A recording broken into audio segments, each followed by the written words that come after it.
నోటి ద్వారా జరిగించాల్సింది. వాస్తవంగా బొబ్బరించుచూ వస్తున్నటువంటి కొదమ సింహాన్ని దగ్గరకు వెళ్ళి దాన్ని మేకపిల్లగా చీల్చాల్సిన అవసరం లేదు. దేవుని యొక్క ప్రణాళిక అయితే నోటి మాటతోనే దాన్ని కూడా ఏం చేయాలి, దాన్ని యేసునామమున నేను గద్దిస్తున్నాను. హల్లెలూయా. నువ్వు అక్కడ ఆగిపోవాలి. దేవుని నామం పేరట నేను గద్దిస్తున్నావు. ఉన్న పలంగా నువ్వు చనిపోవాలి. నోటి మాటతో గద్దిస్తే చనిపోవాల్సిన పరిస్థితిలో ఉండవలసినటువంటి సంసోను ఏం చేస్తున్నాడు, చేతికి పని చెప్తున్నాడు. అక్కడ మోషే గారు కర్రకు పని చెప్పాడు, ఇక్కడ సంసోను గారు చేతికి పని చెప్తున్నారు. అంటే దేవుని యొక్క చిత్తంలో చెప్పవలసిన నోరు తెరవకుండా, Lord Jesus thank you Lord, thank you master, వారి జీవితాలు ఏం చేస్తున్నారు అనంటే నోటిని తప్ప ఇంకా వేరే చేతులు, కర్రలు, ఇంకా అవసరమైతే బడిసెలు, ఈటెలు, పచ్చి దవడ ఎముకలు వీటిని వాడుకుంటున్నారు. దేవుడు అంటున్నారు ఇవన్నీ కాదు, నేను నోటిని వాడాను, మీరు కూడా నోరు తెరవండి. జస్ట్ మీరు నోరు ఓపెన్ చేయండి, నా నామం పేరట గద్దించండి.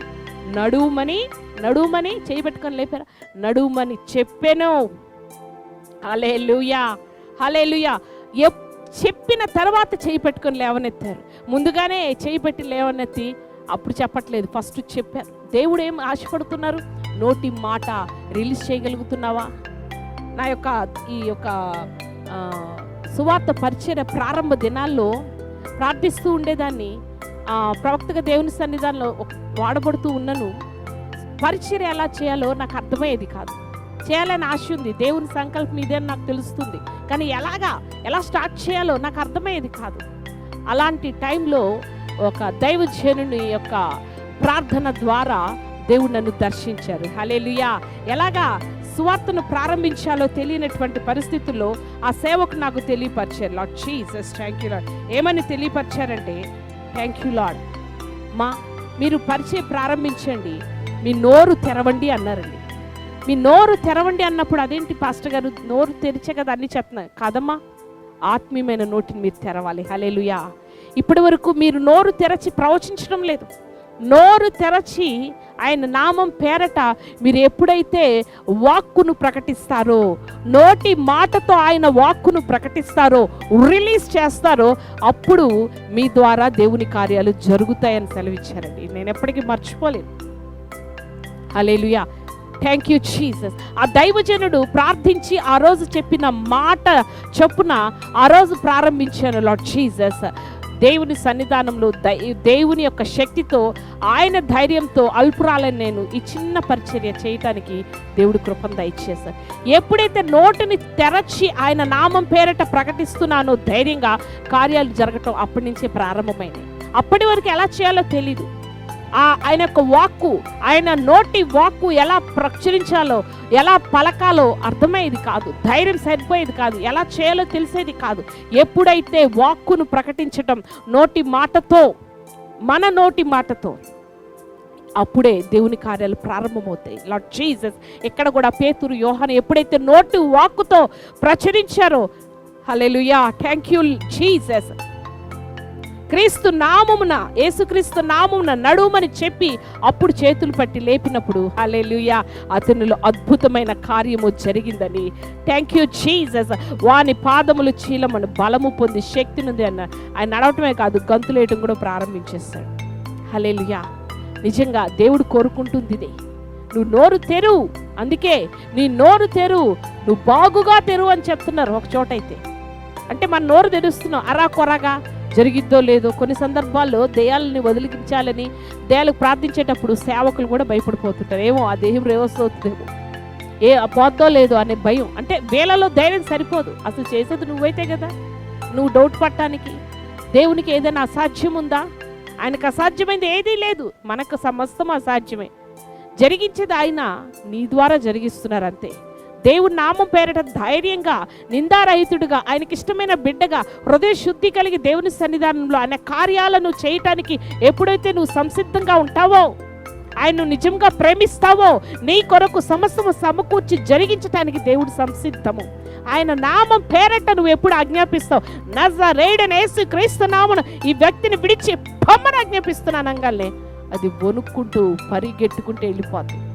గజగజ వణికింది.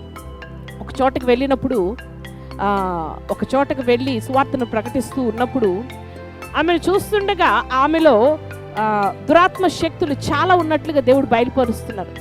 నేను ఆమెతో మాట్లాడుతున్నాను కదా, లోపల ఆంతర్యంలో పరిశుద్ధాత్మలో స్తుతిస్తూ ఉన్నాను భాషలతో నింపబడి. వెంటనే ఆమె నోట్లోంచి ఒక మాట అంటుంది, ఇక్కడ యేసయ్య ఉన్నాడు, నేను ఉండను, వెళ్ళిపోతాను అంటుంది. అక్కడ నిలబడింది నేను, నా యజమానుడే. కానీ ఆమె అంటుంది, నన్ను చూపించి ఇక్కడ యేసయ్య ఉన్నాడు, నేను ఉండను, వెళ్ళిపోతాను. వాళ్ళు అంటున్నారు, అక్కడ ఉన్నవారు అన్యులు, యేసయ్య ఉండడం ఏంటి, ఇక్కడ ఎక్కడున్నాడు, నీకు కనిపిస్తున్నాడంటే నాకు క్లియర్గా కనిపిస్తున్నాడు, నేను చూస్తున్నాను, నేను ఉండను, నేను నిలువజాలను అని చెప్పి ఒక భయంకరమైన శక్తి. నేను ఇంకా ప్రార్థన కూడా చేయలేను, లోపల స్తుతిస్తున్నాను, ఆత్మలో ప్రార్థిస్తున్నాను, సువార్త ప్రకటిస్తే ఆమెతో దేవుని మాటలు చెప్తూ లోపల స్తుతిస్తున్నటువంటి ఆత్మ బలము ఆమెను తాకిందండి. ఆమె గద్దించకుండానే ఆత్మలో గద్దిస్తున్నాను, ఇంకా నోరు కూడా తెరిచి ఆత్మ స్వరంతో గద్దించా, నా నోరును కూడా ఇంకా తెరవాల. కానీ ఆమె అప్పటికే వణుకుతూ, యేసయ్య ఉన్నాడు ఇక్కడ, నేను ఉండలేను, కాలిపోతున్నాను, మంటలు మంటలంట టక్కని పడిపోయిందండి. ఆమెలో ఉన్న భయంకరమైన దురాత్మ ఆమెను విడిచి వెళ్ళిపోయింది. ఎందుకు నేను తెలియపరుస్తున్నానంటే, నేను శక్తివంతుడ, చాలా బలహీనురా, దేనికి పనికిరానటువంటి దాని, అల్పురాలైన నా ద్వారానే దేవుడి కార్యాలు చేస్తే దేవుని బిడ్డ నిన్ను వాడు కూడా, నీవు దేవుని కొరకు నిలబడితే నీ ద్వారా ఇంకా బలమైన కార్యాలు జరిగిస్తాడు. Hallelujah. Thank you Jesus, thank you Lord. ప్రియ దేవుని బిడ్డ, ఈ విషయాన్ని మనం గమనించాలి. అందుకే పేతురు యోహాన్ల ద్వారా బలమైన దేవుని కార్యం ఆయన చిత్తానుసారంగా జరిగింది. అపోస్తల కార్యంలో కూడా మనం గమనించగలిగితే 1వ అధ్యాయము 8వ వచనంలో కూడా చాలా చక్కటి మాట వ్రాయబడుతూ ఉంది. Hallelujah. Thank you Jesus, thank you Lord. అక్కడ రాయబడుతున్నటువంటి మాట, పరిశుద్ధాత్మ మీ మీదకి వచ్చినప్పుడు మీరు శక్తి నొందెదరు. ఇవన్నీ ఎలా జరుగుతాయి? పరిశుద్ధాత్మను మనం పొందుకున్నప్పుడు మనం శక్తివంతులుగా మార్చబడతాం, మన ద్వారా అనేకమైన అద్భుతాలు జరుగుతాయి.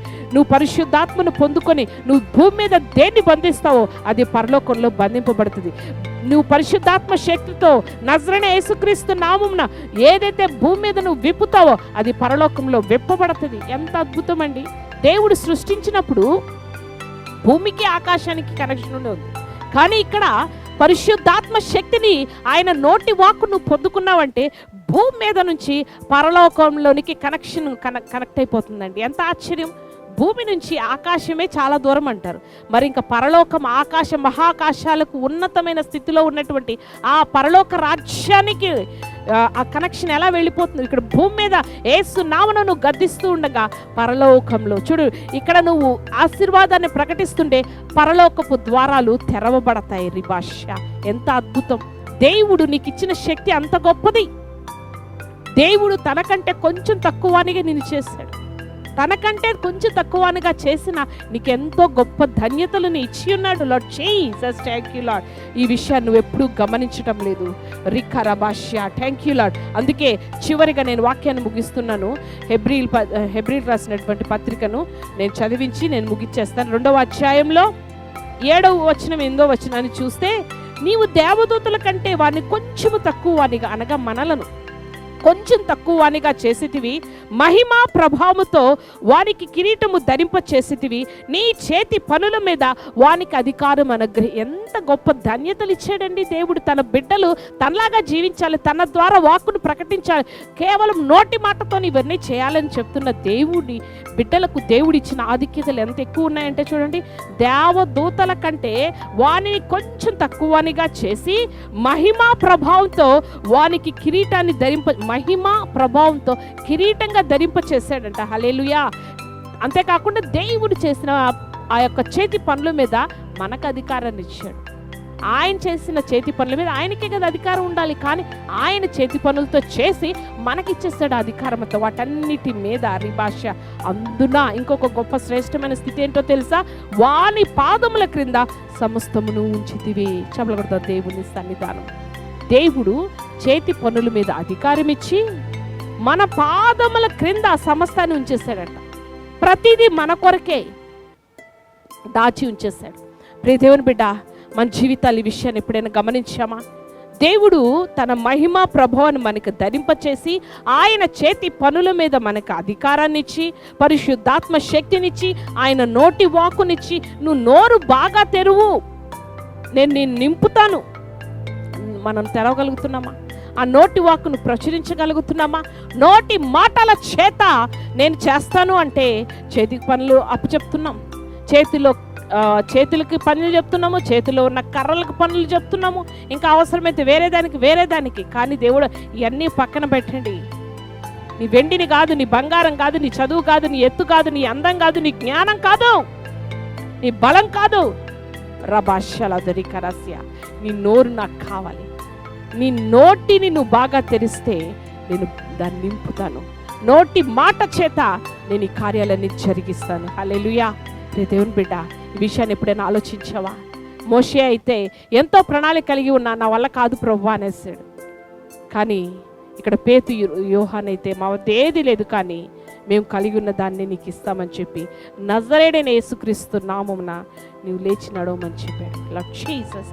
అద్భుతాలైన, ఆశ్చర్యాలైన, స్వస్థతలను ఏదైనా నోరు తెరచి దేవుని నామం పేరట ప్రకటిస్తే ఆ కార్యాలు జరుగుతాయి. అందుకే ఈ విషయాన్ని ప్రతి ఒక్కరి దృష్టిలో పెట్టుకొని ఇకనైనా ఆయన పోలిక చొప్పున మనం చేయవలసినటువంటి పనుల విషయంలో ఏమాత్రం వెనకంజ వేయకుండా, ప్రవ్వా ఇదిగో నీ చిత్తం దగ్గరికి నేను వస్తాను, నీ చిత్తం చేయటానికి నాకు ఇష్టం ప్రవ్వా రబాష్య. అయా, నీవు తొలిటి దినాల్లో మా ఎడల జరిగించినటువంటి ఆ కార్య సాధనలోనికి, రూపంలోనికి మేము వచ్చేస్తాం.